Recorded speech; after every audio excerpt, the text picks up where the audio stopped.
वहीं प्रेम घर आने के बाद अपनी पत्नी को फोन लगाता है और उससे कहता है कि मैं कुछ सामान भेज रहा हूं, तुम ध्यान से रख लेना। और दोस्तों यहाँ हम कुछ सीडी और एक कैम रिकॉर्डर देखते हैं, लेकिन वो सीडी क्या था ये हमें पता नहीं चलता। उन सीडीज में से एक पे लिखा होता है सदाबहार तराने, और ये वाली सीडी वो अपने गाँव में अपनी पत्नी के पास भेज देता है। अब कहानी चेंज होकर एक अमीर आदमी के बेटे विहान पे फोकस करती है, जिसे कुछ किडनैपर्स उसके घर से उठा लिए हैं। The whole media comes to question this, और पुलिस के बड़े बड़े ऑफिशियल्स भी इस केस को लेकर एकदम व्यस्त हो जाते हैं। ये सीन बेसिकली फिल्म में इसलिए डाला गया है ताकि हमें दिखाया जा सके कि कैसे अगर एक अमीर इंसान का बच्चा किडनैप हो जाता है तो उसे बचाने के लिए सारी पुलिस लग जाती है, सारी मीडिया आ जाती है, लेकिन वहीं गरीबों के बच्चे कब से गायब होते जा रहे हैं, लेकिन उस पर किसी का कोई ध्यान नहीं है। वैसे चुमकी की बात की जाए तो अब इंस्पेक्टर पांडे उसकी तलाश कर रहे थे और ऐसे में वो मिस्टर बस्सी के मैंशन जा पहुंचता है। यहाँ दरवाजा प्रेम खोलता है और पांडे को उसकी कद काठी देख के शक होता है कि कल रात भागने वाला आदमी कहीं ये तो नहीं। वो कुछ कहता तो नहीं, लेकिन हम अंदर मिस्टर बस्सी को ब्रेकफास्ट करते हुए देखते हैं। अब ये लोग मैंशन क्यों आए थे ये तो हमको पता ही है, क्योंकि चुमकी मिस्टर बस्सी के लिए ही प्रोस्टिट्यूशन का काम करती थी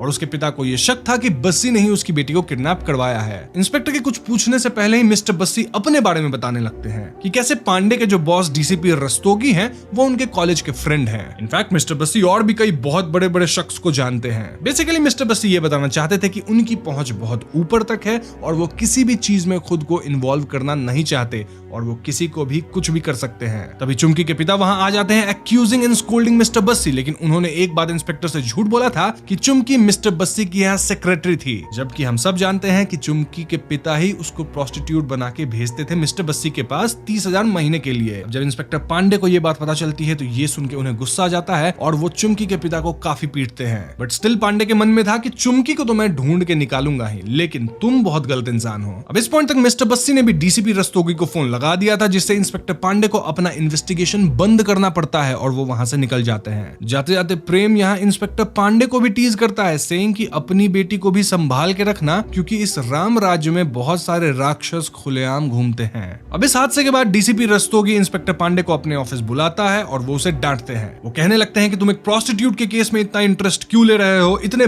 बड़े आदमी के गिरेबान पे हाथ डाल रहे हो, जबकि तुम्हें तो वो हाई प्रोफाइल केस सॉल्व करना चाहिए ना। बड़े आदमी का बच्चा किडनैप हुआ है। हाई प्रोफाइल मतलब वही विहान के किडनैपिंग का केस जिसके बारे में मैंने आपको बताया है। रस्तोगी ये भी कहता है कि जहां से चुमकी गायब हुई है वो माइग्रेंट्स की बस्ती है और वहां से बच्चे लापता होते ही रहते हैं, कभी कभी वापस भी आ जाते हैं और कई बार तो उनके पेरेंट्स ही अपने बच्चे को बेच देते हैं। तो तुम इन सारे केसेस को भूल जाओ और अच्छे केसेस पे ध्यान दो, हाई प्रोफाइल केसेस पे। लेकिन इंस्पेक्टर कहता है कि वो लड़की कोई भी हो, कुछ भी काम करती हो, उसको ढूंढना मेरी रिस्पॉन्सिबिलिटी है। इस पे रस्तोगी कहता है कि fine, go on with the case, लेकिन तुम बलबीर बस्सी को इस केस से बाहर रखना। दोस्तों इस बातचीत से पता चलता है कि क्योंकि सेक्टर 36 के आसपास मोस्टली माइग्रेंट्स रहते हैं और इन जनरल वो लोग पुअर बैकग्राउंड से आते हैं, इसलिए पुलिस भी उनका केस नहीं लेती, क्योंकि उन्होंने ये मान लिया है कि यहाँ जो भी बच्चे मिसिंग है उनको उनके घर वालों ने पैसे के लिए ही बेचा होगा। ये सीन अगेन हमारे समाज के डिस्क्रिमिनेशन को भी दिखाता है कि कैसे आम लोगों के बच्चों की लाइफ की कोई वैल्यू नहीं होती, जबकि एक बड़े बिजनेसमैन का बच्चा किडनैप हो गया है तो पूरी पुलिस फोर्स हरकत में आ चुकी है। खैर इंस्पेक्टर पांडे जब अपने थाने पे वापस आते हैं तो उन्हें पता चलता है कि उनके जूनियर्स ने चुमकी के रिक्शा वाले को पकड़ लिया है। ऑल्दो रिक्शा वाला कुछ कन्फेस नहीं कर रहा और पांडे फाइंड्स आउट कि रिक्शा वाले के पास जो फोन था वो उसका अपना नहीं था, बल्कि वो चुमकी का फोन था। ऐसे में ये लोग रिक्शा वाले को मार पीट के उससे सच निकलवाने लगते हैं। नाउ इंस्पेक्टर पांडे काफी सारा इन्फॉर्मेशन लेकर वापस अपने सीनियर डीसीपी रस्तोगी के पास जाता है और इससे हमारे सामने भी काफी सारी कहानी साफ हो जाती है। तो आखिरी बार चुमकी इसी रिक्शा में बैठकर मिस्टर बस्सी के बंगलों में गई थी और जब रिक्शा वाला वापस चुमकी को लाने गया तो उस वक्त दरवाजा प्रेम ने खोला था। प्रेम ने ही रिक्शा वाले को ये फोन दिया था ये कहके कि इसे कहीं फेंक दो और कोई पूछे तो कहना कि चुमकी को उसने शाहदारा स्टेशन में उतारा था। अब रिक्शा वाला बात तो मान गया, लेकिन वो थोड़ा सा लालच में आ गया, यानी कि वो फोन फेंका नहीं, अपने पास रख लिया और तो और सिम कार्ड भी नहीं बदला और ये सारा कन्फेशन उसने पुलिस कस्टडी में दे दिया है। ये सब सुनने के बाद डीसीपी रस्तोगी एकदम एक्टिव हो जाता है, मतलब केस में एक्टिव नहीं बल्कि पांडे को सस्पेंड करने में एक्टिव, सेइंग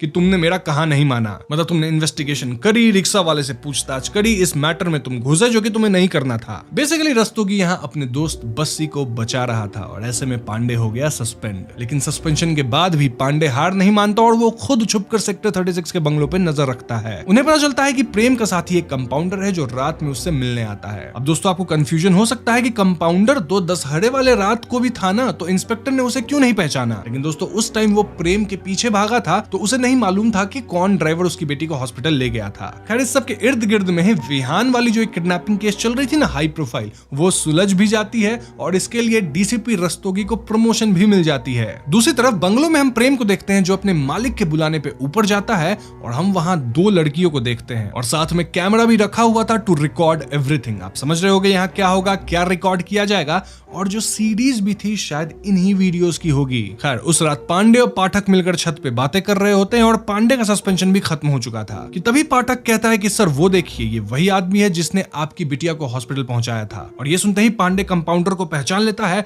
और वो सारे कड़ियों को जोड़ने लगता है। बेसिकली वो समझ जाता है कि एम्बुलेंस वहां मदद करने नहीं बल्कि बच्चों को किडनैप करने आई थी और ये भी प्रेम का साथी है। ऐसे में पांडे और पाठक मिलकर कंपाउंडर को ही उठा लेते हैं। अब इस कंपाउंडर का नाम था छोटे लाल और दोनों मिलकर उसे खूब मारते हैं। ऐसे में छोटे लाल कन्फेस कर देता है कि कैसे वो और प्रेम मिलकर बच्चों को किडनैप करते हैं ताकि वो उनके ऑर्गन्स को बेच सके। ये सब वो लोग एक सुनसान बिल्डिंग में कर रहे होते हैं। तभी सीन चेंज होकर डीसीपी साइकिया पे फोकस करते हैं जो काफी ईमानदार और अच्छे हैं और अब वो डीसीपी रस्तोगी की जगह आए हैं क्योंकि ऑफ कोर्स रस्तोगी का तो प्रमोशन हो गया है। तो अब से इंस्पेक्टर पांडे इन्हीं को रिपोर्ट करेंगे यानी डीसीपी साइकिया को, और पहले ही दिन वो उनसे मिलने चले जाते हैं। अब वहां रस्तोगी भी होता है और उसे कहीं ना कहीं डाउट हो जाता है कि ये इंस्पेक्टर पांडे वापस से उसी केस की तहकीकात में लग गया है और इसको अब असिस्टेंस भी मिलेगा। ऐसे में वो काफी ऑफेंड होता है, टेंशन में आ जाता है और श्रवण कुमार को कॉल करता है कि क्या तुम्हें अपने करियर में ऊपर उठना है। दिस क्लियरली इंडिकेटेड कि अब रस्तोगी पांडे के खिलाफ कोई तो षड्यंत्र जरूर रचेगा। और तो और रस्तोगी फोन करके बस्ती को भी बता देता है कि इंस्पेक्टर पांडे तुम्हारे पीछे पड़ा हुआ है तो भैया सतर्क हो जाओ। यहाँ कुछ और भी बातें होती है जो कि हमें सुनाया नहीं जाता।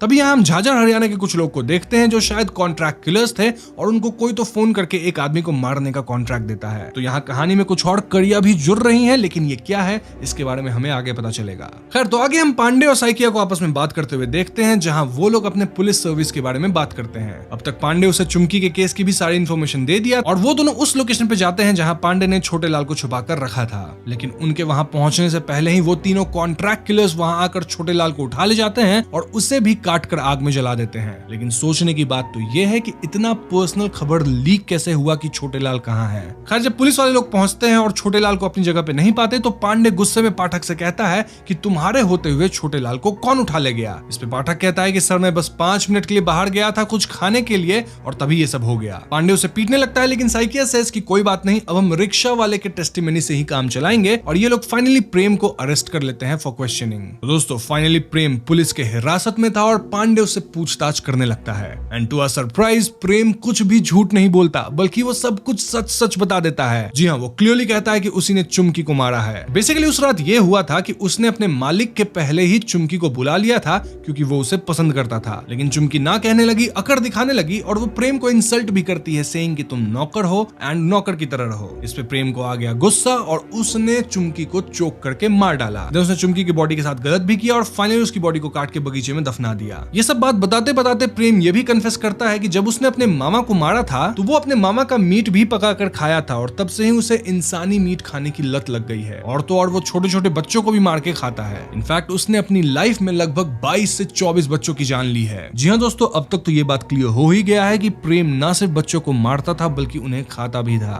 और इस तरह से इंस्पेक्टर को सभी बच्चों के मिसिंग होने का राज भी पता चल गया था। तो इस पॉइंट पे इंस्पेक्टर को काफी गुस्सा भी आ गया था और वो प्रेम से पूछता है कि तुम इन मासूम बच्चों को क्यों मार रहे हो। ऐसे में प्रेम कहता है कि कौन ही इन बच्चों की केयर करता है, ये लोग गरीब बच्चे हैं जिनके जीने और मरने से किसी को कोई फर्क नहीं पड़ता। ऐसे भी ये लोग बड़े होकर भी गरीब ही रहेंगे, किसी ब्रिज के नीचे बैठेंगे, बीमारी से अपनी जान दे देंगे या कुछ और करेंगे। बेसिकली इनका सोसाइटी में कोई कंट्रीब्यूशन नहीं होगा, ये कभी कोई डॉक्टर इंजीनियर नहीं बन पाएंगे, ये रहेंगे तो नौकर ही। तो इससे अच्छा वो मर ही जाए और इसलिए मैं उन्हें मारता हूँ, इससे मेरा भला हो जाता है। कम से कम मेरे बच्चे तो स्कूल जा पाएंगे और ये जो अमीर लोग होते हैं ना वो लोग ही इन बच्चों का फायदा उठाते हैं उनसे काम करवा के। तो मैंने सही किया।